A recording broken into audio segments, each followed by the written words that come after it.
주의를 하다 보면 함께 했으면 좋겠다 싶은 사람들이 더러 있어요. 다 함께 했으면 좋겠지만 그 중에서도 이 사람은 끝까지 갔으면 좋겠다 싶은 사람들이 더러 있습니다. 여러 형편과 처지를 알지만 그래도 이 자리에 함께 있었으면 좋겠다 싶은 사람들이 있어요. 어디 갔지? 왜 없지? 같이 있으면 좋을 텐데 라는 생각이 드는 사람들이요. 예배할 때도 함께하면 힘이 되는 분이 있어요. 찬양할 때, 기도할 때 주님이 마치 오신 것처럼 하는 분들이 있어요. 설교할 때도 얼마나 잘 듣는지 고개를 끄덕거리며 아멘 하는 성도, 저를 뚫어져 쳐다보며 방긋방긋 웃는 성도, 감동적인 얘기를 하면 눈물을 닦는 성도 이뻐요. 그렇게 사역의 자리, 예배의 자리, 중요한 자리, 그때 꼭 있었으면 좋겠는데 그렇지 못할 때가 더러 있더라는 거죠. 감난산에서 주님의 부활과 승천을 목격한 자가 이제 500입니다. 몇이요? 근데 마가다락방에 모인 사람들은 120명이에요. 감남산에서 마가다락방까지 1km밖에 되지 않습니다. 그리 멀지 않아요. 그런데 그 짧은 거리를 오는 동안에 380명이나 되는 제자들이 제 길로 갑니다. 이게 거리의 문제겠냐라는 거예요. 아니요, 마음의 문제인 거예요. 마음의 문제. 마음이 뜨니까 가까워도 다 떨어져 나가더라는 거죠. 그러나 내 마음이 확정되고 확정되면 멀어도 끝까지 온다니까요. 제 바람입니다. 하나님이 원하는 자리에, 하나님이 요구하시고 명하시고 부탁하신 그 자리에 여러분 모두가 늘 함께 있었으면 좋겠어요. 본문을 보면서 한 가지 생각하고 싶은 게 이겁니다. 끝까지 함께 가자는 거예요. 끝까지 함께 갔으면 좋겠다. 오늘 본문에 보면 마땅히 있어야 될 사람이었던 가룟 유다 이름이 보이지를 않습니다. 당연히 있어야 될 사람인데 없어요. 그 이유를 오늘 25절에 이렇게 설명합니다. 유다는 이 직무를 버리고 제 곳으로 갔나이다. 버리고 갔답니다. 3년이요. 그동안 수많은 일을 했습니다. 수많은 기적의 현장에 있었던 사람이에요. 그런데 지금은 보이질 않아요. 성경은 제 곳으로 갔다고 표현을 해요. 제 간절한 기대입니다. 주께서 내게 부탁하신 일이 있어요. 절대로 뺏기지 말자는 거예요. 나를 지명하여 부르고 넌 내 것이라, 내가 너에게 이 길을 맡겼다 확실하다면 뺏기지 말자는 거예요. 놓치지 말자는 거예요. 하나님이 내게 맡기신 일 내 마음에 안 든다고 들었다 놨다 하지 말자는 거예요. 아버지가 내게 맡겼는데 왜 사람 때문에 놓습니까? 왜 환경 때문에 내려놓습니까? 아버지가 맡기셨다면 하나님이 책임져 줄 거예요. 사람도 해결할 것이고 환경도 만들어 주실 거예요. 유다는 주님이 맡기신 직무를 버렸답니다. 문제는 사명을 버리면은요, 버리는 것으로만 끝나지 않습니다. 제 곳으로 간다는 거죠. 여기서 말하는 제 곳은 하나님이 정해놓은 자리는 아닐 거예요. 하나님이 주신 자리는 아닐 거예요. 마태복음 7장에 주의 이름으로 선지자 노릇했답니다. 능력을 행했답니다. 귀신도 내쫓았답니다. 주의 이름으로요. 그럼에도 주님은 마지막 때 난 널 도무지 모르겠다. 불법을 행한 자야 내게서 떠나가라 하실 때가 있대요. 어찌 보면 우리 눈에 보여지는 믿음은 너무 근사한데 하나님께서 보고 싶어하는 믿음이 아닐 수도 있겠다. 우리끼리 너무 근사한데 너무 대단해 보이는데 하나님 보실 때는 아니야 그거 하실 수도 있겠다. 하나님이 함께하지 아니하면, 능력 있지 않으면 어떻게 말씀을 저렇게 잘 증거해? 어떻게 은혜를 줄 수가 있어? 어떻게 귀신이 나갈 수 있고 병들이 고쳐질 수 있어? 어떻게 저렇게 근사한 교회를 건축할 수가 있어? 우리가 볼 땐 대단해 보이지만 주님 볼 땐 아니야 그거. 내가 너에게 원하는 것은 그런 것이 아니야. 이럴 수도 있겠다. 그날에 도무지 모른다. 떠나가 일이 될까 봐 무서운 거예요. 전 이게 제일 두려워요. 누가복음 15장에 잃어버린 둘째 아들을 찾은 아버지의 비유, 우리가 알고 있는 탕자의 비유, 잔치 초대받지 못한 큰아들의 모습이 혹여 내가 그런 모습이면 어쩌나. 전 이게 무서워요. 내가 여러 해 동안 아버지를 섬겼답니다. 한 번도 명을 어김이 없대. 큰아들 얘기입니다. 작은 아들이 돌아오는 그날도 창기와 아버지 분깃을 다 말아먹은 그 둘째 아들이 돌아오는 그날도 이 큰아들은 밭에서 일하고 있었어요. 그런데 아버지가 기뻐하는 잔치자리에는 그 큰아들이 보이지를 않는 거예요. 아버지를 떠난 적도 없고 명을 어긴 적도 없던 그 큰아들이 정작 아버지가 기뻐하는 잔치자리에는 배석하지 못해서요. 믿음은 중간에 놓아버리면 안 돼요. 보는 게 다른 게 믿음이라 그랬어요. 기준 달라요. 방향 달라요. 그런 믿음은 절대로 중간에 놓아버릴 수가 없습니다. 본 게 있는데 기준이 다른데 방향을 잘 잡았는데 어떻게 내려놓을 수 있겠냐고요. 진짜 믿음은 그래서 보는 게 다르고 기준 다르고 방향 다르면 절대로 놓아질 리가 없어요. 사명도 마찬가지입니다. 그런 믿음의 사람이 사명 감당할다 할 때 절대로 포기하지 않습니다. 가다 말면 힘든 것만 남고 끝까지 가면 간증 남는다. 부탁드려요. 힘든 건 남기지 마시고 찬양 남기고 간증 남겼으면 좋겠어요. 시작은 모두 함께입니다. 같이입니다. 같이 가요. 그런데 중간에 이러저런 이유들로 포기하는 사람들이 많아지더라는 거예요. 망우리 가보래요. 핑계 없는 무덤 없답니다. 핑계, 변명, 우린 통해요. 아, 그렇구나. 그럴 수 있겠네. 나도 그런 적이 있어. 안타깝네. 야, 괜찮아. 그럴 수 있지. 우리끼리는 통할 수 있지만 주님 볼 땐 아니다 그거. 넌 그러면 안 되지. 기억하세요. 믿음과 사명은 지켜야 되는 거예요. 그래서 때로는 그 믿음 때문에 그 사명 때문에 피 흘리기까지 싸워야 될 때가 더러 있습니다. 아파도 힘들어도 견뎌야 될 때가 있습니다. 때로는 나를 내가 설득시켜야 될 때가 있어요. 내 스스로가 나를 설득시켜서 끌고 가야 될 때가 있습니다. 스스로 심하게 책망도 해야 된다는 거예요. 자책하고 달라요. 자기 비하와 다릅니다. 말씀을 들이대며 나를 스스로 책망할 수 있어야 된다는 거예요. 유다의 무너짐이 어디서부터 시작이 되던가요? 그의 절망이 어떻게 시작되던가요? 사단이 가룟 유다의 마음을 빼앗습니다. 요한복음 13장 2절에 보면 사단이가 가룟 유다에게 어떤 생각을 집어넣어요. 그렇게 생각을 빼앗깁니다. 마음을 빼앗겨요. 그렇게 유다에게 사단이 생각을 집어넣는 순간 그 안에 있던 하나님의 은혜와 사명이 순식간에 아무것도 아닌 게 되더라는 거예요. 죽은 나사로를 살릴 때 옆에 있었어요.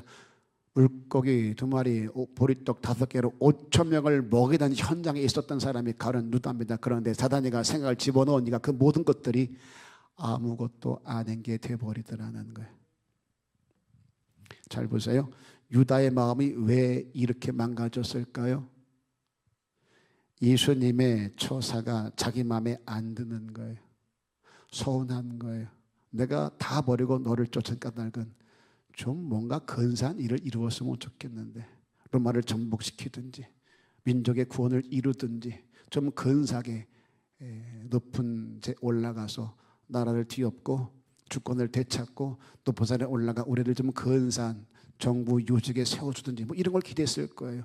그런데 다 버리고 쫓았더니 맨날 창기랑 어울리고 세리랑 어울리고 한잔한 듯씩 많은 사람 불러놓고 이렇게 살아야 된다 저렇게 살아야 된다.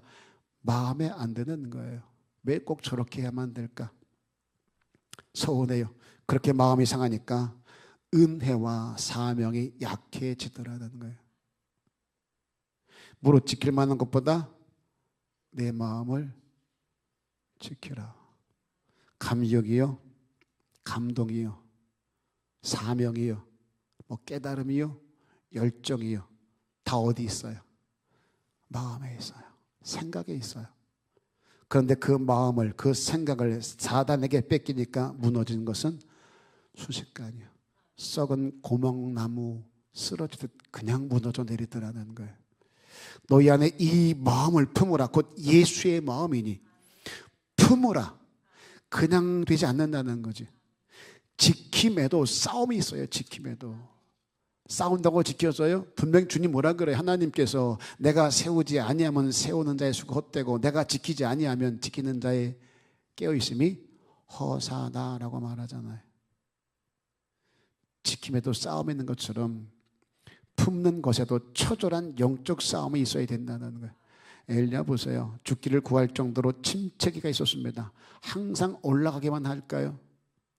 아니요. 내려갈 때도 있습니다. 이렇게 올라가다 내려가다 이게 우리 인생이에요. 저도 너무 지치고 피곤하면 내가 목사만 아니면 새벽 예배 쉬었으면 좋겠다. 비교와 씨름할 때가 있어요. 방화동에 있을 때인데 꼭 그때는 교회에서 잠을 잤어요. 사무실에서. 지금부터 마찬가지 4층이 사택이지만 사무실을 제가 벗어나지를 못해요. 거기가 편해요. 그때도 4시 20분에 일어나 이제 씻고 한 30분 정도 미리 말씀 다시 탈거하고 기도하다가 나와서 예배를 드렸는데 4시 20분에 알람이 울려요. 그러면 딱 일어납니다. 분명히 일어났어요. 앉았어요. 전 그랬어요. 전화가 와요. 목사님 뭐 하세요? 왜 안 나오세요?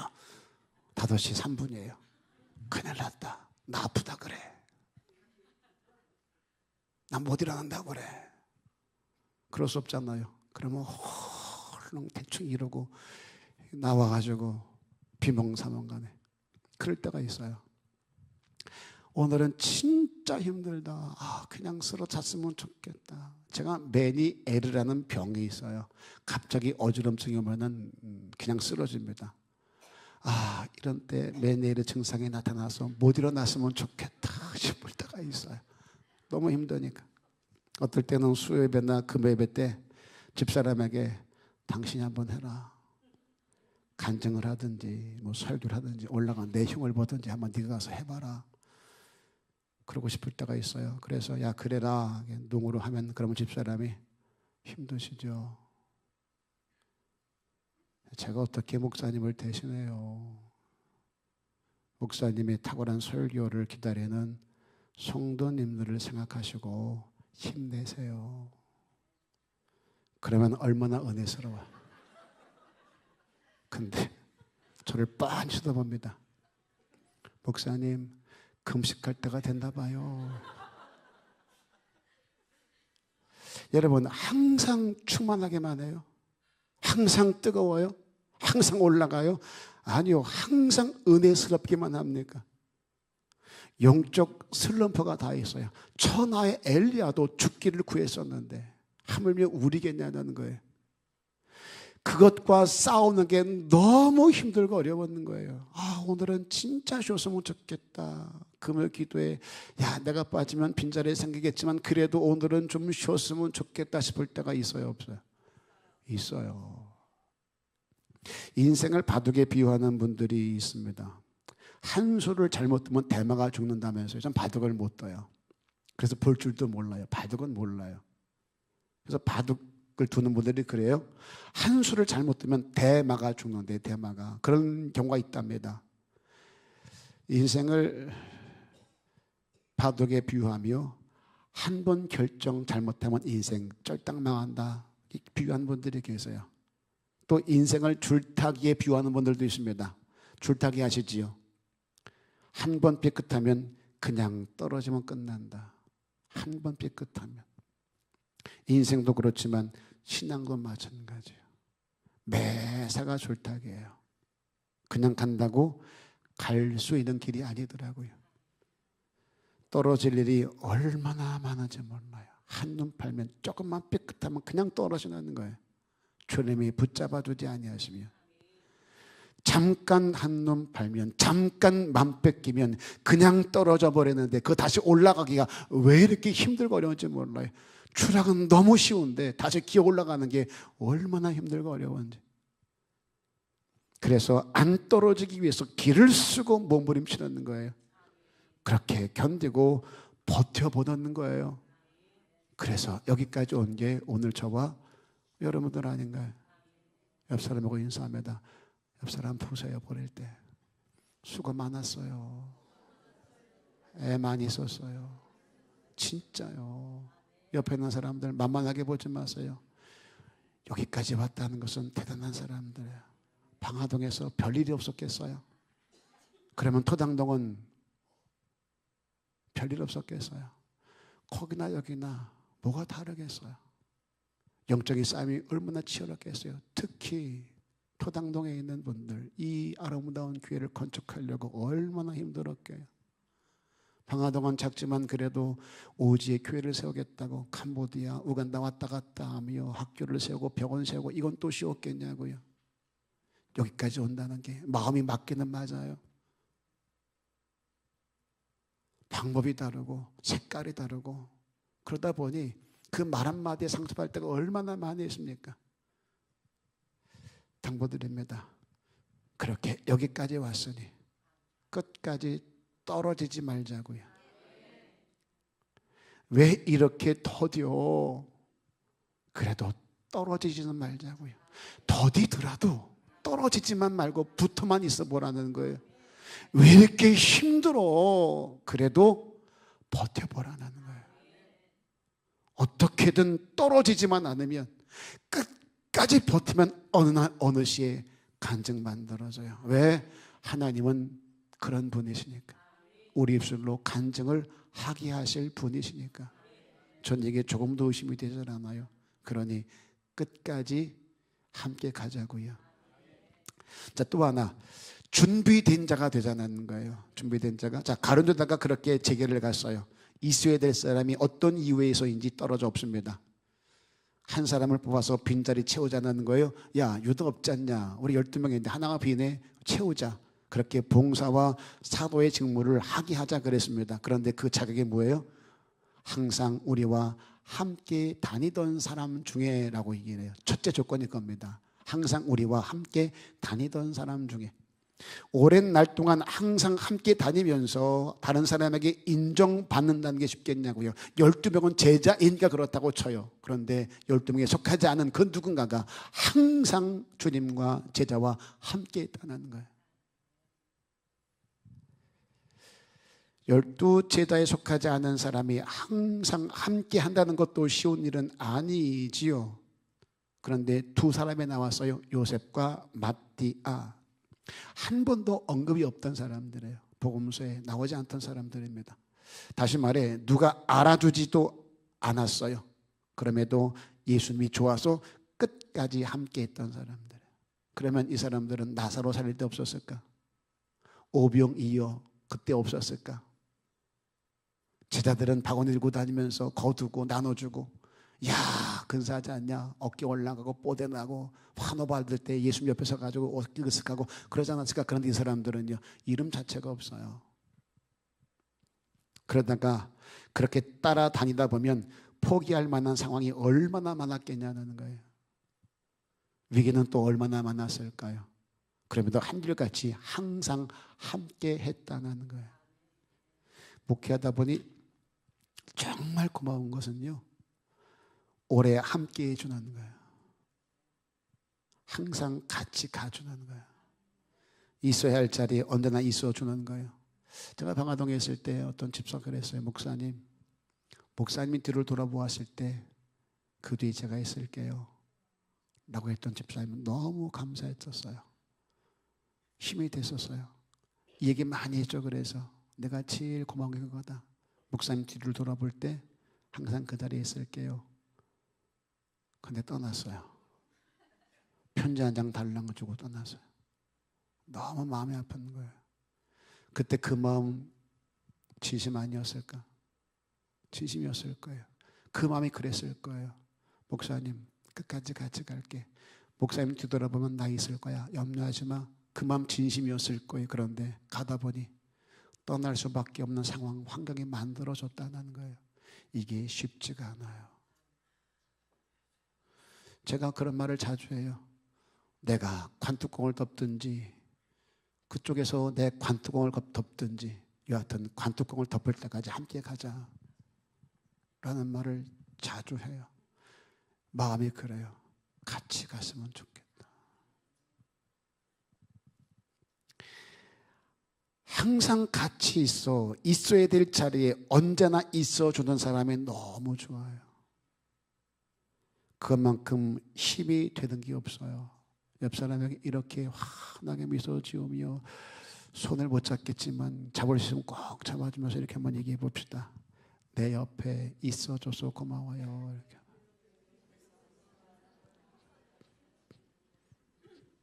마음을 담으셨어요? 진짜 옆에 있는 사람이 고마워요? 그래야 돼요. 내 옆에 있어줘서 고마워. 제 옆에 있어 주셔서 정말 감사해요. 후배 목사가 개척한 지 한 10년 넘었는데 성도가 10명이 넘질 않아요. 그러면서 하는 말이 저는 별로 할 일 없어요. 저는 별로 할 일이 없어요. 정말 열심히 하고 싶은데 정말 나도 뭔가 이루고 싶은데 성도가 별로 없어서 할 일이 별로 없대요. 그 말이 안타까우면서도 좀 답답했어요. 전 그랬어요. 근데 옆에 있던 선배가 그 후배에게 대뜸 그러더라고요. 왜 할 일이 없어? 개척교회 할 일이 얼마나 많은데. 할 일이 없는 게 아니라 네가 안 하는 거야. 혼은 그 목사가 나고 은혜는 제가 받았어요. 은혜로 세워지게 됐는데 그 은혜 다 잊어버리고 내가 혹시 힘들다고 이런저런 핑계대며 환경 탓하며 안 된다고 그렇게 미리 포기하고 그냥 놓아버린 것은 없나. 가끔 그런 말 할 때가 있어요. 이건 주님이 다시 와도 안 된다. 그런 일이 있어요. 이건 주님이 와도 안 될 거야 라는 생각이 들 때가 있어요. 그건 내 생각이고 은혜 떨어지고 믿음 떨어진 내 생각이고 우리가 주님께 인정이 돼서 세워지는 건 감사지요. 그러나 그보다 훨씬 중요한 게 있어요. 나는 지금 그 부르심과 세우심에 합당하게 쓰여지며 합당한 열매를 맺고 있는가. 당부드립니다. 잘 준비되셔서 하나님의 때에 선택이 되어지고 쓰여지는 일꾼 될 수 있기를 주의 이름으로 축복해요. 야, 이 누가 할까 하실 때 아유 저기 세움교회 있잖아. 그게 맡기면 되겠다. 얼마나 감사해요. 제가 고민하며 기도하며 이 일을 누구한테 맡길까 할 때 아 장로님이 계셨지. 아 이 권사님이 계셨지. 복일 거예요. 목사님은 왜 나만 시켜요. 나밖에 없어요. 나 힘들어요. 하지 마세요. 감사해요. 나 같은 사람 세워줘. 감사해요. 최선 다할게요. 열심히 다할게요. 저에게 순종하라는 말이 아니에요. 아버지가 종을 통해서 그이가 했으면 좋겠다 할 때 전달만 하는 거죠. 그러면 그게 감사가 되고 기쁨되고 감격될 수 있어야 돼요. 그게 믿음이 살아있는 거예요. 정리할게요. 내게 요구하심이 분명하고 명확하여 내 안에 확신된다면 다시요. 확신된다면 함께 달려가자고요. 저는 함께 쓰여지고 싶어요. 진짜 쓰여지고 싶어요. 그것도 적당히가 아니라 할 수만 있으면 제 생명도 걸어보고 싶어요. 진짜 그래요. 그 길을 여러분과 함께 항상 같이 했으면 좋겠어요. 그러기 위해서 잘 준비된 자가 되자는 거예요. 그렇게 하나님의 때에 세워지고 주님이 날 위해 세우신 그 표대를 향하여 멈추지 말고 한눈 팔지 말고 끝까지 열심히 최선 다해 함께 달려가는 저와 여러분 다 될 수 있기를 주님의 이름으로 축복합니다. 옆 사람에게 확신 가지고 말합니다. 끝까지 같이 가십시다. 네, 끝까지.